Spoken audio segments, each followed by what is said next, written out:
All right, everyone, going to be getting into all my favorite prop bets for today and a little bit of Friday and Saturday, just really the best prop bets that we have available on the board to make the best slips available for today. Let's go in and get into it. And so what I mean by that is I already came out with a Thursday night football video specifically, but we have some college football props that are going to be some good ones that I want to touch on. We have some just good EV bets. We have some good MLB props, and I just want to touch on all of those so that we can build the best slips we can possible for today, Friday, and Saturday, because the college football slate kind of bleeds into Saturday as well for the props that we have available. Let's start with the Thursday night football game though. So I had already done a video covering this, kind of doing the deep dive for you guys. Make sure to check that out. I still think the prop bets that I called out on that video are going to be the ones I want to go with, specifically Jaden Reed for over 3 receptions. In every game, he should have been over this at least, a couple of bad plays against Chicago. Atlanta only 4 receptions.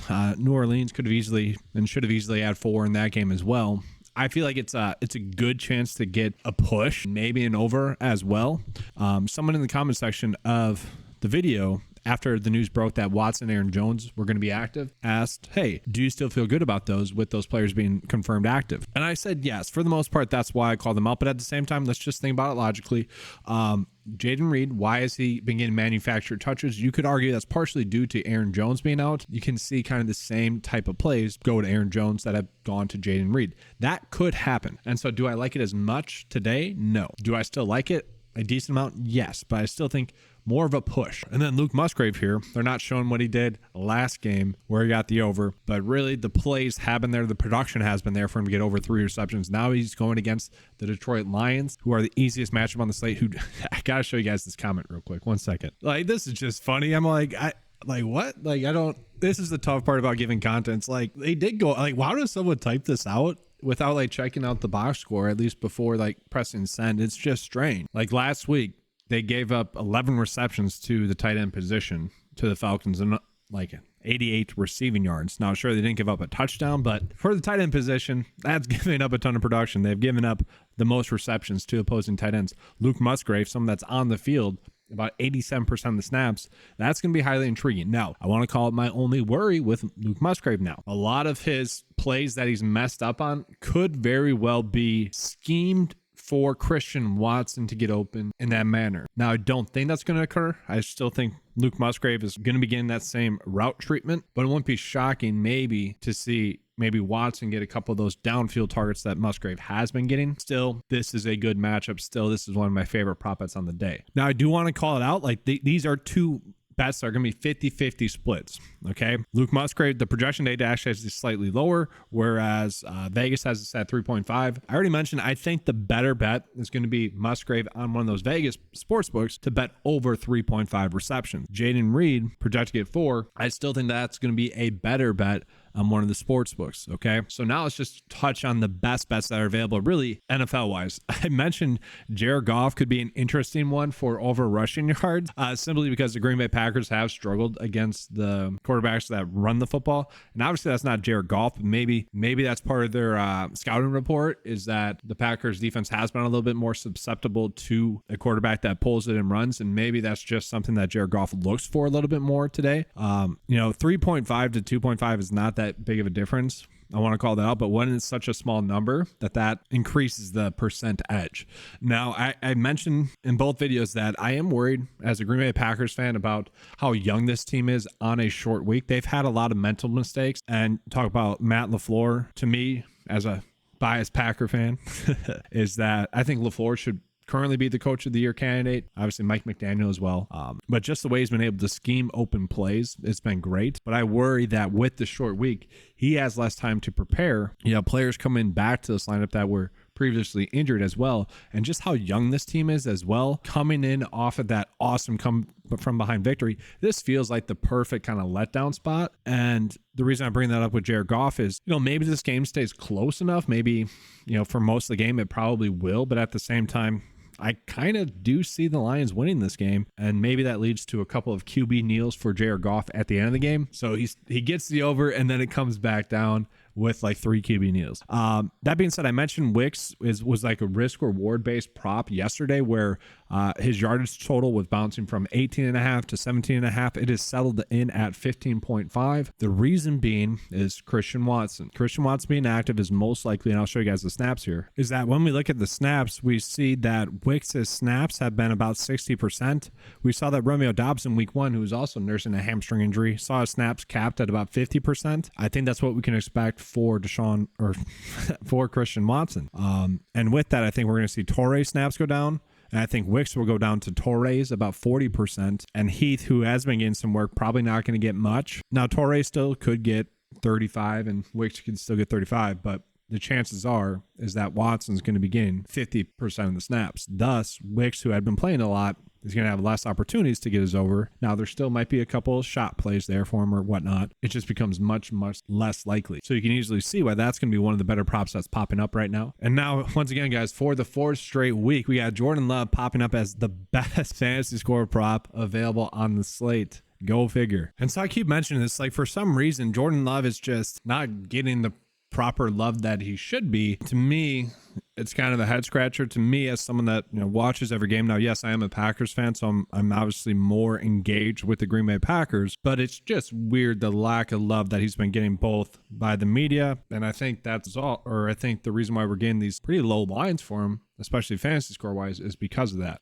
Now, once again, call out, short week. I'm worried about the game planning. The reason why I've loved Jordan Love and the Packers, or partially due to that, is LaFleur's ability to scheme these weapons. I thought that was a match made in heaven. And I want to call out as well, they're going to be without their 2 offensive linemen. Detroit could try to pressure him, and we'll see. Maybe Christian Watson gets open downfield. I would say this is the least confident, strangely enough, with Aaron Jones and Christian Watson back, just because it's a short week. This is the least confident I have been in getting this over, but still, it is like literally one of the best prop bets that we have available. And if you guys know me by now, I just continue to hammer those type of bets because in the long term, it's going to pay off. Now, just some other bets that we have available. We see Tyler Algier receiving yards, bet the under there, a little bit higher than it should be, and Vegas is favoring the under at 7.5. Sam Laporta, fantasy score 11. Let's actually take a peek at this. I'm curious. All right, so 44 receiving yards. And so what? He would have to get 7 receptions for that to hit around, I don't know about that. So, And I say that because the Green Bay Packers have been pretty defense against the opposing tight ends.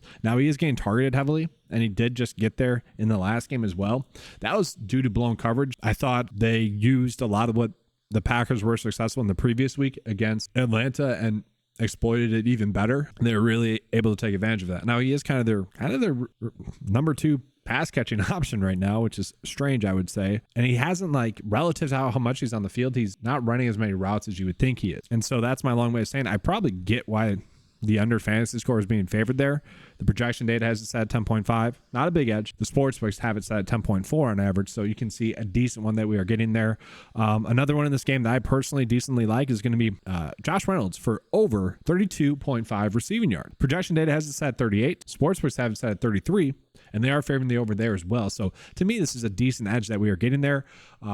We did get news that most likely Alexander, the Green Bay Packers corner, is most likely going to be out. Now, in yesterday's video, I was calling out maybe ASB for under receptions, for under receiving yards, and for under fantasy score was actually going to be the one I would like the best. And because of that, I was actually leaning more towards this prop, Josh Reynolds, for over 32.5 receiving yards. He wasn't productive last week, but he was on the field enough. He was still the second leading receiver in terms of snaps for the Detroit Lions. But to me, it does become a little bit less appealing if Alexander is not on the field, which might sound weird to some people, but I would have thought they would try to force the ball to Reynolds a little bit more rather than attack Alexander. But all in all, the defense becomes drastically worse with him off the field, right? So still going to be a good prop. And like if you're just trying to trace a good prop for the day, still a good one there. Could do Jordan Love over rushing yards, but that's part of the reason as to why the fantasy score one's going to be a good one. Then just some other ones that we have, just so you guys can see. I'll scroll through it. Desmond Ridder, rush attempts, maybe. Let's go ahead and take a peek at college football real quick. So for college football, we are getting a decent amount of ones for Michigan.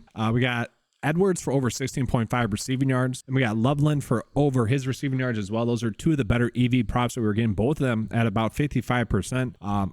The only caution is that we're not getting the full allotment sportsbooks going into that line just yet. It's like half of them. And so, still a good number that we're getting there. But sometimes, especially in college sports, we see the numbers be really different. And so maybe that line comes back down. Maybe it goes higher. Don't know that for sure, but still going to be a decent prop. I'm fine attaching those to some Thursday Night Football props. Let's take a quick peek now at the hitting fantasy score props for MLB. You guys know that this is a sweet spot, and I don't know how to feel about this. You guys know, if you guys have been following the channel, how Matt Olson has been such a headache, because if it was a 2-man slip, he would cash. If it's a 5-man, 6-man slip, he'd be the disappointment in that. Lately, Corey Seager has been someone that has been popping up, and it seems like every single slate, Corey Seager is popping up as a good over hitting fantasy score. And I actually need to look him up to see how he's been doing lately. I know, yeah.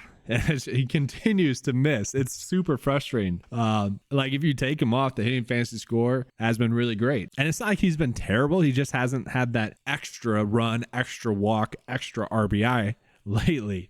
Super frustrating. I am going to continue to roll with it just because time in and time again, we chase those props where the projection line is over by 2, the Vegas line's over by 2 compared to the PrizePicks line that we're getting. We have seen that consistently hit basically a little over 2 out of 3 times. So I'm going to continue to roll with it. It does suck that we're probably catching some guy in a little bit of a slump, but that's also why the number is pretty low. And then real quickly, guys, we are getting some Ryder Cup props for PrizePicks. I'm not sure I exactly love these ones too much. I just will call this out. I put this out on Twitter. This is being pulled straight from the 9to5 cheat sheet, which is available on 9to5sports.com. So all I'm doing is pulling in the matchups and making a ranking based off of how the players are projected to play. And so here's the tweet I put out. And so kind of what I'm going to be doing is looking at Ricky Fowler and Colin Morikawa for holes 1, because you can see they are the team that's projected to win by the most. Like, take their average rank for how they're projected to play, given the course setup, given how they played in similar style events. For those of you guys that don't know, the Ryder Cup is a team-based event,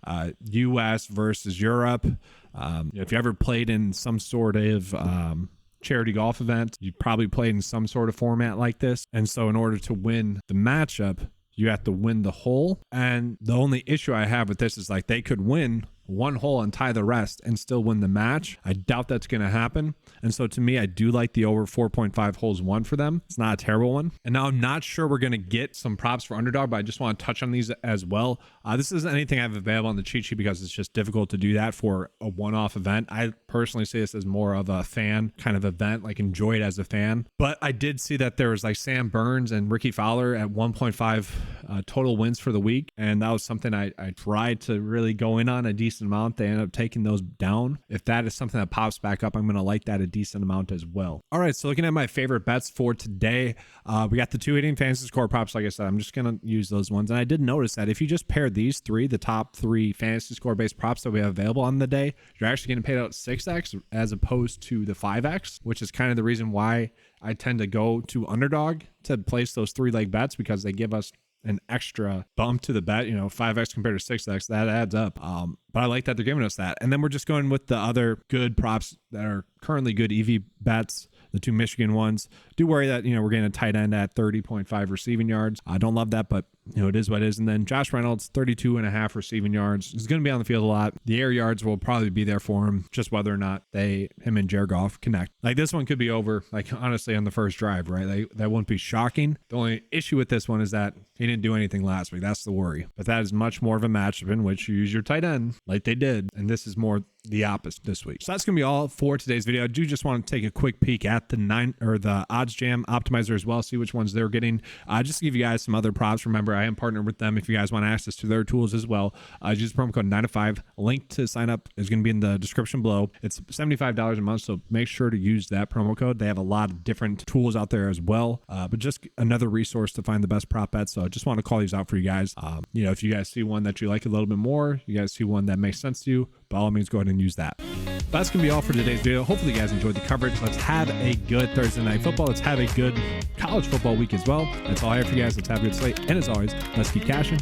Oh, if you guys want access to the 9to5 cheat sheet, $10 a month, click the link in the description below. All right, let's have a good slate. And as always, let's keep cashing.